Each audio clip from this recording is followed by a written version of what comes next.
Hey, it's your pal Dookieshed!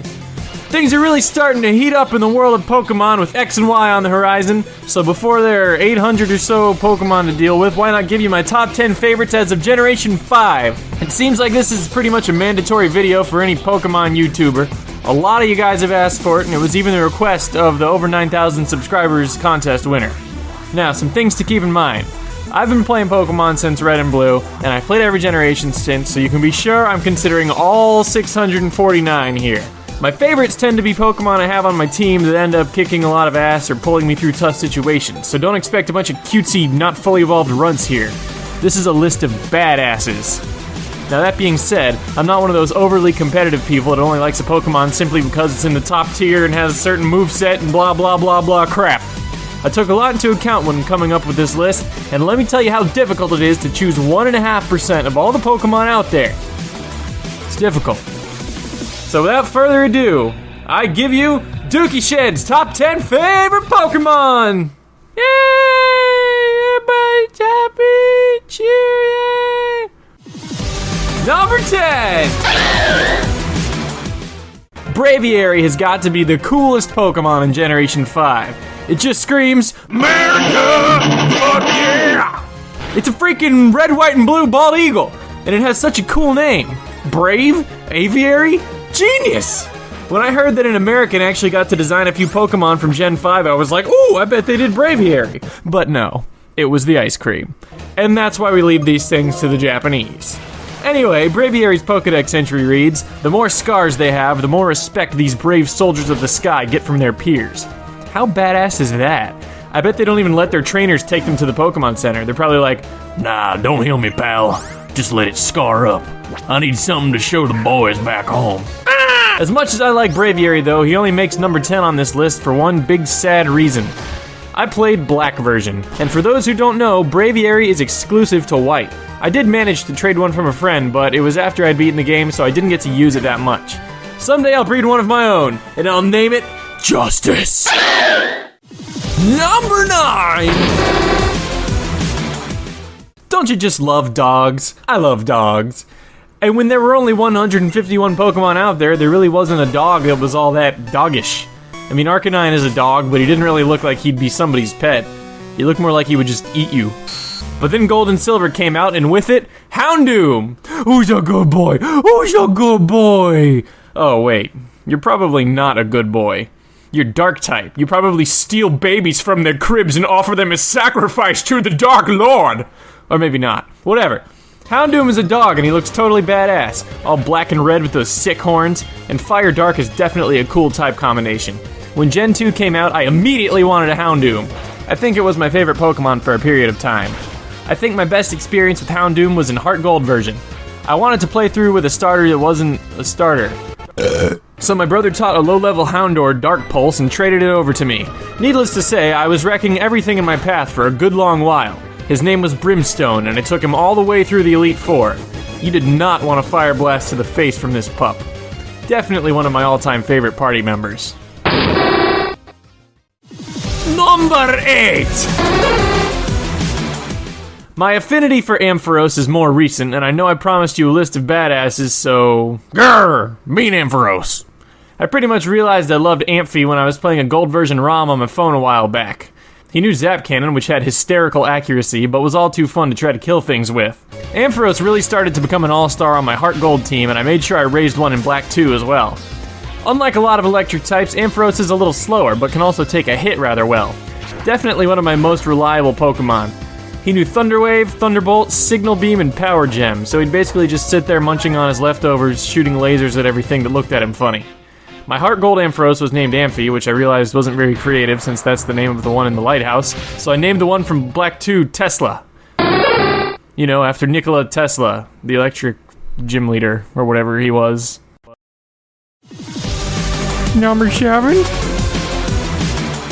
Wait for it. Wait for it. Sorry, but I think Radicate's call is hilarious.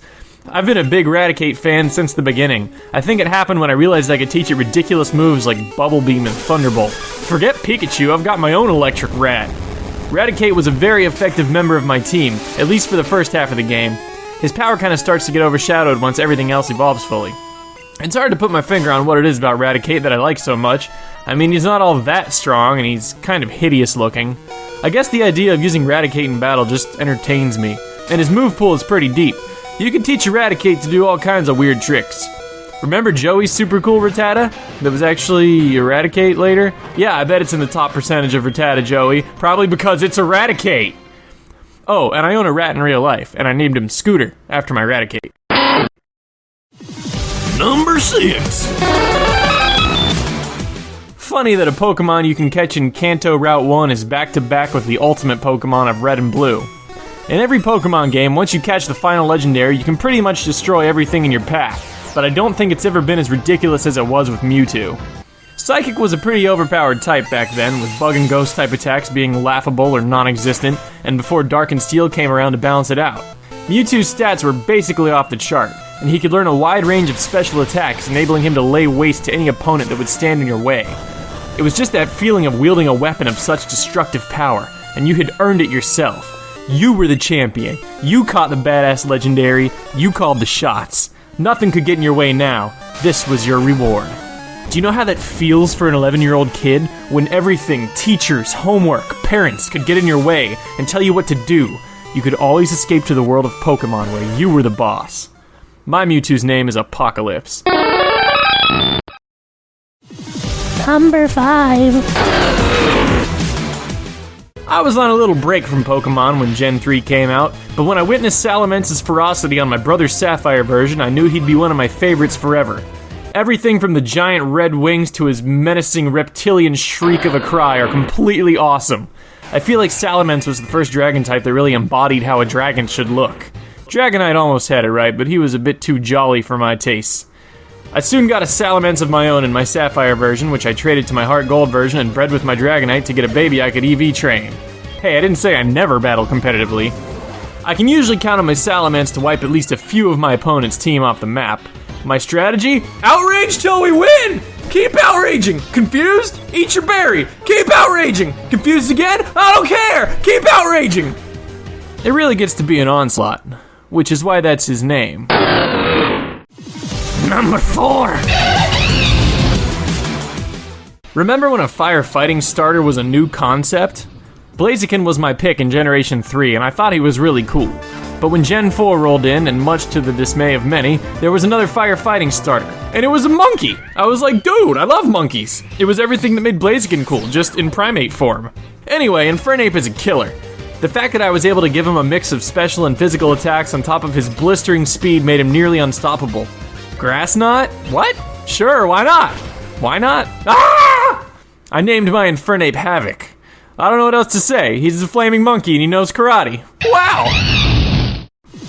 Number 3! Mother of fucks, I love Nidoking. This is one of those Pokemon I just can't help but put on my team. He was in my original 6 when I played through Blue version the first time, and for good reason. Or reasons with an S. I mean, first of all, you can get him at level 16. As soon as Nidoran Male evolves into Nidorino, just give him a Moonstone and BAM! Instant badass. Secondly, just look at him! He's all spiky and awesome. And how about that cry? What even is that? I don't care, it sounds terrifying. Third, do you realize what moves this thing can learn? Earthquake, Ice Beam, Fire Blast, Thunderbolt, Sludge Wave, Focus Blast, Shadow Ball, Stone Edge, freaking Outrage! It's ridiculous! I've aptly named my Nidoking Massacre. Number 2! Much like Ampharos, my love for Scizor is fairly new, but it's a deep, profound, undeniable love. The quickest way to a man's heart is a technician-boosted choice-banded always-goes-first stab attack. I'm talking about Bullet Punch, hoes. I discovered Scizor pretty much on a whim. I was trading my brother something when we were playing Heart Gold and Soul Silver, and I had just gotten Scyther, so I was like, hey, what the heck, let's give her a metal coat and trade her. Her name was Reaper, and she was a killer. At that point, I didn't even know what her technician ability did, so when I looked it up, I was kind of blown away. A 50% bonus to attack 60 power or under? Think of the possibilities! Reaper had all kinds of crazy moves. Aerial Ace, Bullet Punch, Fury Cutter, even False Swipe. Pro tip, Scizor has gotta be the best False Swipe user in the game.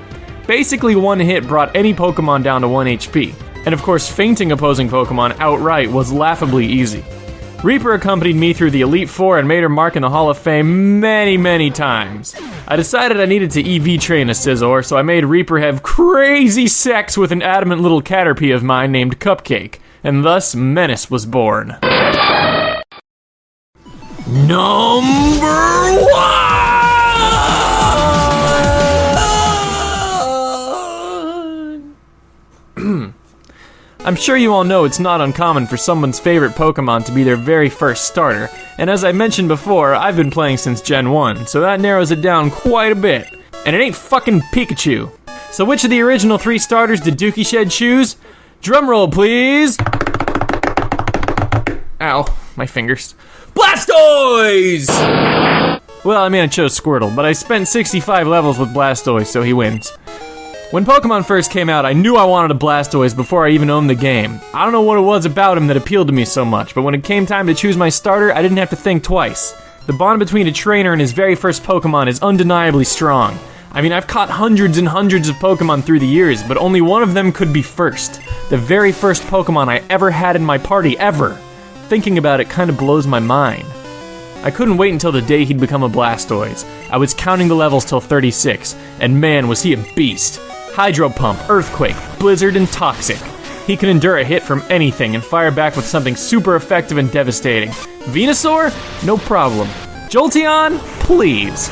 My Blastoise could crush anything. Little did I know, our fun would be cut short. I had to catch this pixely abomination. Had I known it would corrupt my cartridge and take my best friends away from me, I probably wouldn't have. So that was the end of my first Blastoise, but it was far from my last. My current Blastoise, Bastion, was bred from a Blastoise I got by trading away my Kyogre on the GTS. That's right, I don't give a shit about some legendary. Blastoise is my bro, okay? Bastion is all EV trained up and proves to be an incredibly useful member of my team. Blastoise for life! At last, the world has finally seen my top 10 Pokemon. Maybe now you'll leave me alone! JK, keep the suggestions rolling in. Hey, I just realized the nicknames Apocalypse, Onslaught, Havoc, Menace, and Bastion are all Marvel characters. But then again, how many Marvel characters are there? This many, probably. Wanna drop me a line? Facebook.com/DookieShedVids. I tend to get back to people on there. Here's some other videos from a guy named Dookieshed. Oh, and hit subscribe or I'll choke you with a link cable! Bye! Yeah.